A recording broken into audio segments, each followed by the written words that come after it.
Hello, Brobs. We're back with The Witch and the Priest by Hilda Lewis, a novel based on the true story of Joan Flower, the infamous 17th century witch. David McKay Company, 1970. Chapter 4. She was waiting for him when he came out of Goody Mayhew's cottage. He had not set eyes upon her since she had said the name of God, and saying it had vanished. That was all of 2 weeks ago. He had been glad to be troubled no more. Yet he'd been a little sorry, too. Let her be a ghost, let her be some fancy of his troubled mind. He might have fitted the story together, come at last to the truth. He could no longer comfort himself with assurance of her guilt, no longer wholly believe she had cried upon God to witness her innocence, and he had struck her down like a dumb beast she had died. Might he not have misread God's answer? The thought had troubled him incessantly these last 2 weeks. Instead of a punishment, might it not have been a grace? Had not God saved her from fear and shame and the last agony of the rope? Had he not taken her from the cruelty of men? But could it be called a grace to die without making one's peace with God? And if indeed she wandered now in endless space, she had answered the question herself. As he battled against the wind, for the mild springs had turned bitter, he could feel the cold pierce through the good wool of his cloak and strike to the very bone. Or perhaps it was the cold that streamed from her as she stood against the gate regarding him. For all the wind-blown curls and the gay scarlet ribbon, there was little gaiety about her. She wore a bitter look. The old woman's gone, she said, and there was satisfaction in her eyes. He nodded. God rest her soul. She made a hard end. I saw to that, Joan Flower said. I stood by her bed. Could you not let her die in peace? She cried out your name as she gave up the ghost. She had need. She was one who tormented me. I had thought it was the other way around about. You had tormented her bones with pains. You had bewitched her cow. Old woman's bones. They are always full of aches and pains. As for the cow, she laughed outright. No need to waste good spells on such rubbish. The cow came to its natural end, old and dry and fit for nothing but the pot. Not but what she didn't deserve it. Not but what she didn't deserve it. She nodded towards the cottage where the dead woman lay. She was one of the first to name me witch. She and Nan Brownlow together. Before ever I'd set eyes on the master, but I never harmed her. I never harmed anyone until my first Sabbath. He shivered less with the cold than at the look in her eyes, the voluptuous look. Priest, she said as once before, you should be within doors. You are frail beyond your years, and if you should die this week or next, how shall you save my soul? It was true. Though she had spoken, mocking, without a word he turned his face towards home, and all the time she followed him. They had come now to the rectory, and he went within, she following. Hester came to meet him, shivering in the gusts from the open door. It is colder than ever, she said. I am chilled to the bone. I would say it will turn again. It will turn to snow, except she looked a little puzzled at the high crystalline sky.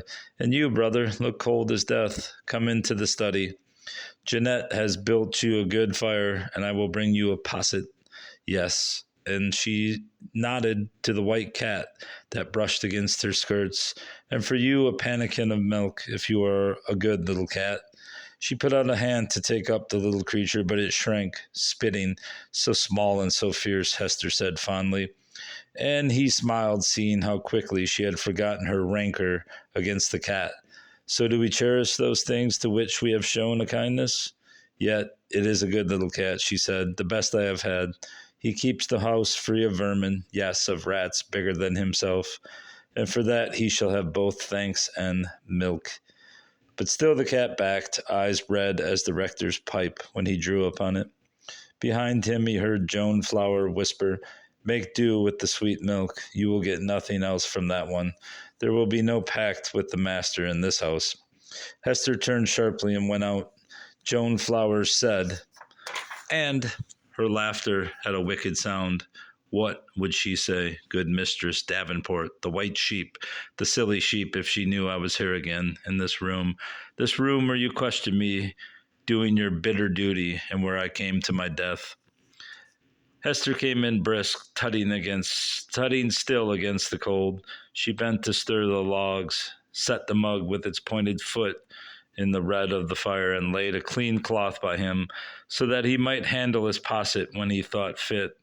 Do not leave it too long, she warned, sweeping the hearth neat, and when he thanked her for her care of him, answered with that loving scolding of hers, how can a body care for you that will not care for yourself? She shook her head and went softly from the room.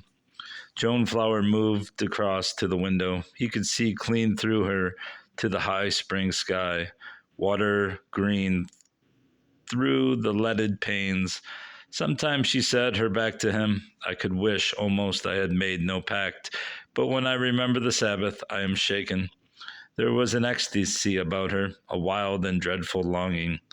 Weary, he sat down in his chair. He would listen no longer. He would exorcise this unclean spirit. Why should he risk his own soul? Because he might save hers.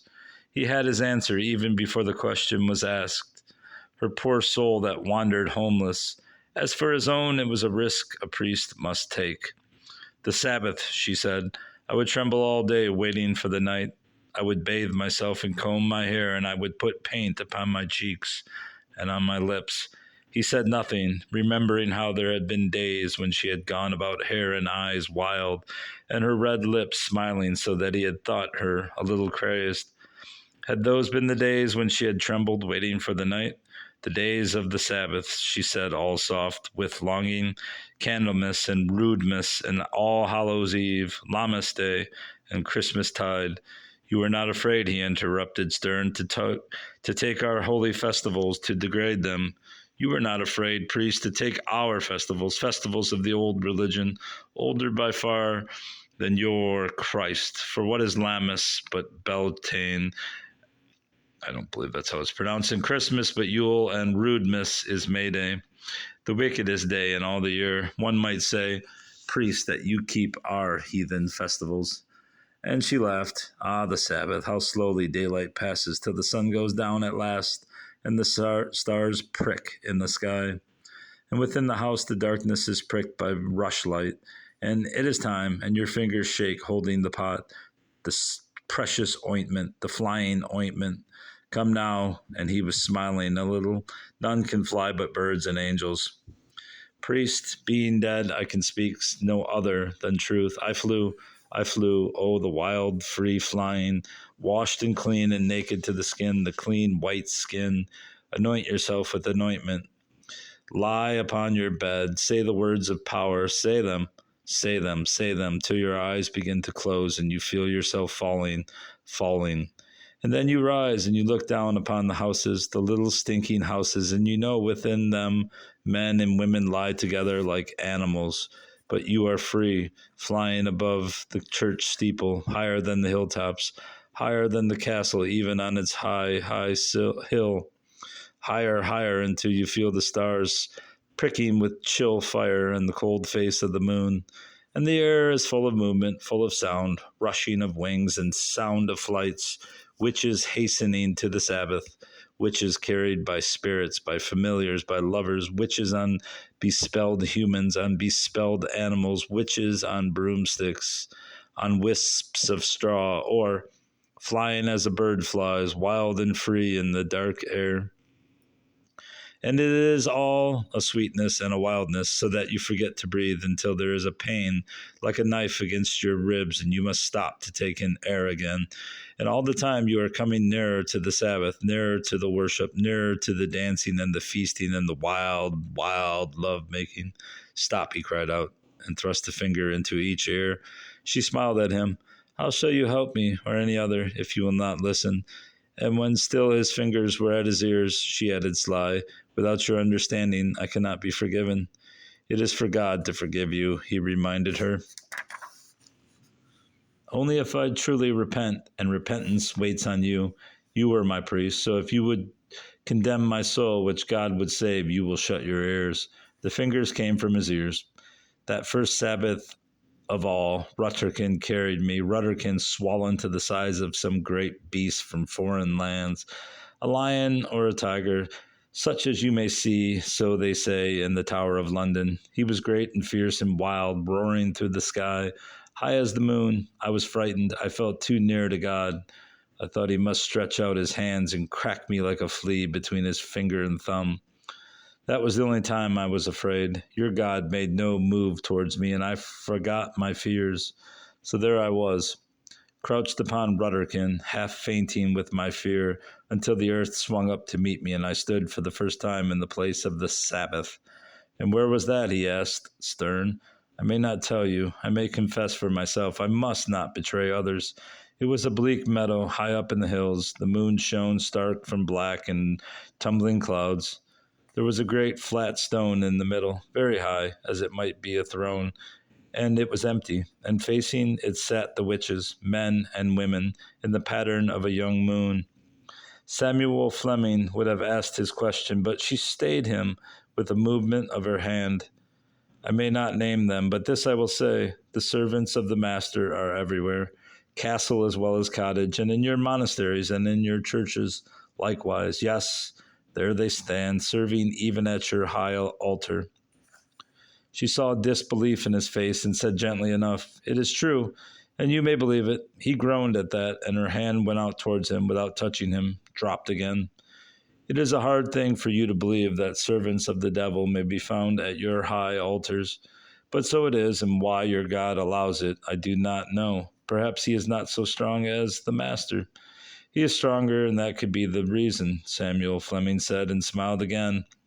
He that was captain of the coven made a movement where I should sit, and went tiptoe to the lowest place, and there I sat, hands clasped, eyes downcast like the rest. And as I sat, I felt cold come upon me, and my whole body tightened, as a player tightens the strings of his viol, and I felt my neighbor tighten likewise. It was as if we were bound, each one of us, by the same cord. The great stone was no longer empty, seated thereon like a king, but more glorious than any king, my new lord. The devil, Samuel Fleming's voice came out in a whisper. She nodded. He wore the likeness of a man, but he was greater and taller and more comely than any earthly man. He was all in black, and a black mask over his eyes. Two great horns went curving above his head, and between them was a flaming light. And so we sat unmoving, we looking upon the Master, and he looking upon us. Then, very slowly, he stood upright upon the great stone, and we rose and prostrated ourselves on our knees, all naked as we were, and my hair fell over my breast and over my belly to cover my nakedness. Then the others rose and moved in procession to greet the Master with a kiss of homage. But me, the captain signaled to stay where I was. I was not a witch and might not share in the sacred rites, and I remained kneeling. And when the rite was done, the witches came again, each to his place, and sat down cross-legged, but I remained kneeling. And so kneeling, I heard his voice, Where is she, my new servant? And still I knelt, and I was very much afraid. Yet, priest, had you offered to take me hence and crown me with salvation, I could not have moved. Then he raised his head, that head terrible beneath the branching horns, and the great light burning between them. And he beckoned, and I rose and went towards him and knelt again. And all the time my heart fainted with its fear.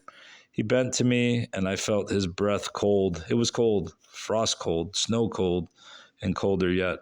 For such a coldness, priest, there is no word. Come you of your own free will, he asked. Yes, Lord, I said. No one has threatened you nor tormented you that you should come? No, Lord. Do you acknowledge me to be your soul and only God, to obey every order and to spend my darkness? Spread my darkness.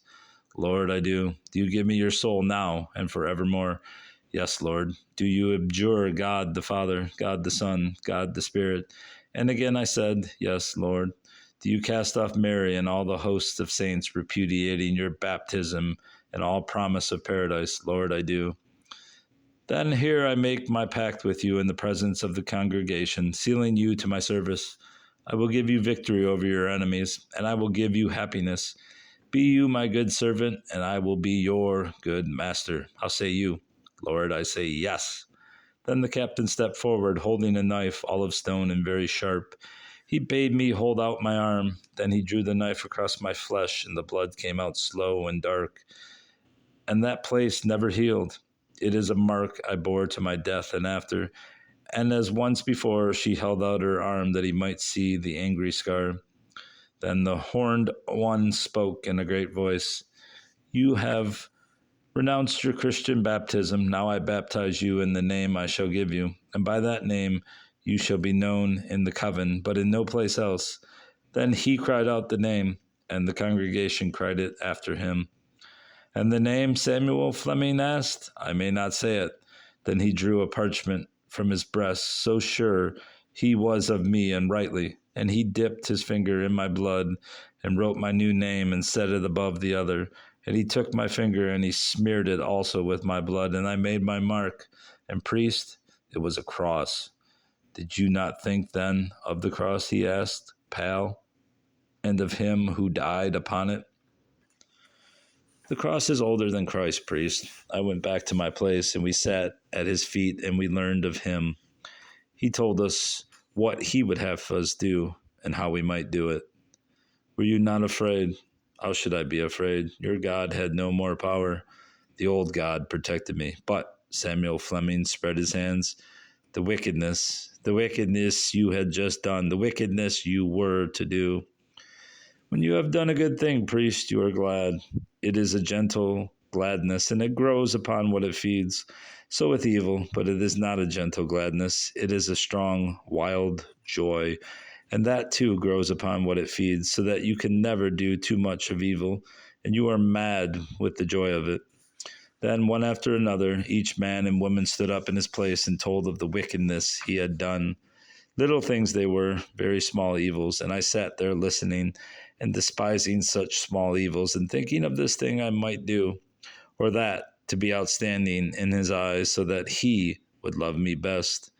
And so we came to the end of our telling, and it was time for the feasting. I saw tables spread with a fair cloth, laden with smoking meats. Such food, priest, the devil knows how to lure souls through the belly, both food and lust. Since men are what they are, the devil is wiser than God.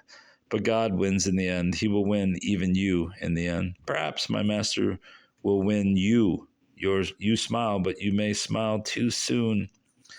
So we sat down and we said grace, as is seemly. We blessed this food in the devil's name. That is our grace. And then began the feasting. 3 great tables sat together in the shape of a horseshoe, and every witch sitting in order. Those that had done great wickedness next to the master, those that had done least at the bottom of the 2 tables.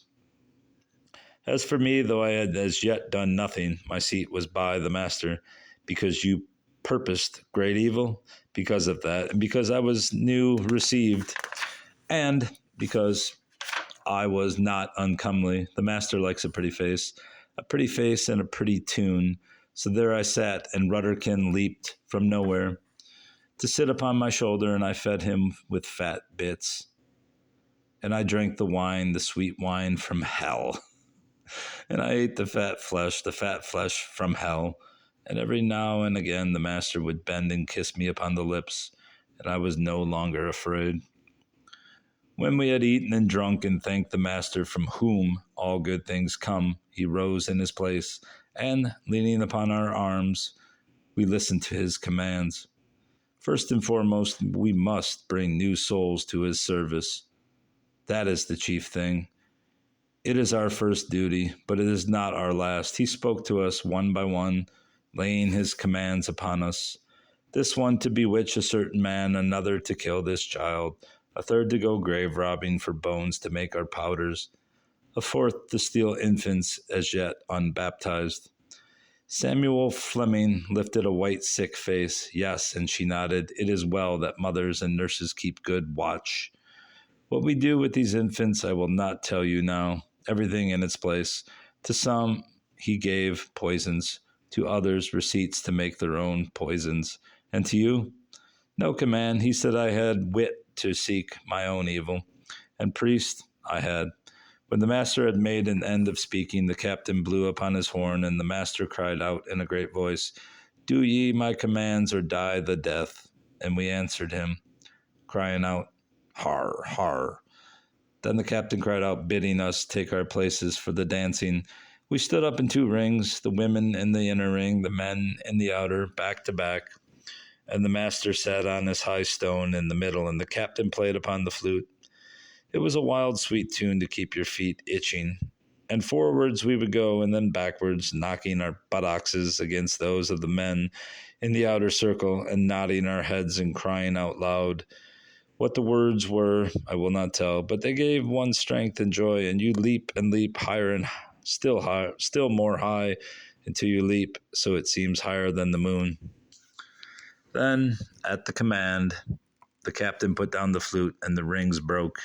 We moved then into a long line, the master at the head and the captain at the foot. The master began to move, a hand here, a foot there, twisting and turning and leaping, nodding and laughing, mewing like a cat, or barking like a dog, or roaring like a beast of the forest. And what the master did, that we copied, and the captain watched that not one witch missed one move. Faster and faster, twisting and turning and leaping widdershins. And the master whose hand held mine, turning now and again to kiss me upon the mouth and upon the breast, so that all did likewise with their partners, all except the captain, who danced with his whip for partner, and this long whip he brandished to catch those that were slow in the dance. Then the master let go my hand, and every man did so by his partner, and we stole one by one into the dark of the bushes, and there, never hide your eyes, priest, for this is a thing you must know, we lay, and a spirit with us to be our lover, to each man and each woman a spirit. As for me, I lay with the master. Woman, Samuel Fleming groaned, are you so lost to shame? Is there no lesson for you here? Do you worship a God that couples with a woman? Do you not worship the Son of God that was conceived of a woman? And why not? Gods have done so since the beginning of time. Such a lover I have never known, or did know ever again. For the devil, when he lies with you, is cold as well water. And it is a cold that makes you faint with desire, so that you pray that moments not to pass. So that you pray the moments not to pass, and you swoon with the joy of it. Nor is the desire ever satisfied, for it is a net to keep you snared until the next Sabbath.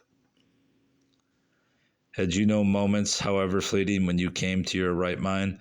My mind was my master's mind, my body his body. It ached for his caresses, and ached indeed, for after the Sabbath it is as though you have been beaten and bruised from head to foot. You long to sleep until the Sabbath comes again.